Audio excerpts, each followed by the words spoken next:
எக்ஸாமில் ஸ்கொயருங்கிற நம்பர் பார்த்ததும் நம்ம ஸ்கூலில் சொல்லி கொடுத்த மெத்தடை தான் யூஸ் பண்ணுவோம். இந்த மெத்தடில் ஆன்சர் ஃபைண்ட் அவுட் பண்ணுறதுக்கு ரொம்ப டைம் எடுக்கும். ஆனால் இந்த ட்ரிக் தெரிஞ்சிச்சுன்னா செகண்ட்ஸில் நம்மளால் ஆன்சர் சொல்ல முடியும். 1 ஸ்கொயர்லேருந்து 10 ஸ்கொயர் வரைக்கும் இருக்கக்கூடிய வேல்யூவை சைட்டில் நோட் பண்ணியிருக்கேன். 4 ஸ்கொயர் பண்ணால் நமக்கு 16 கிடைக்கும். 2 ஸ்கொயர் பண்ணால் 4 கிடைக்கும். பட் நம்ம 0 4ன்னு தான் எழுதணும், 4ன்னு மட்டும் எழுதக்கூடாது.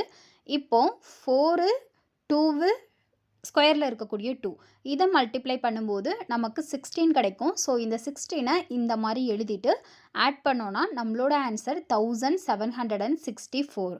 நெக்ஸ்ட் சம்மு 86ஐ நம்ம ஸ்கொயர் பண்ணணும். 8 ஸ்கொயர் பண்ணால் 64, 6 ஸ்கொயர் பண்ணால் 36, 8 6 2 நம்ம மல்டிப்ளை பண்ணும்போது 96 கிடைக்கும். இதை ஆட் பண்ணிட்டோம் அப்படின்னா நமக்கு ஆன்சர் 7396ன்னு கிடச்சிரும்.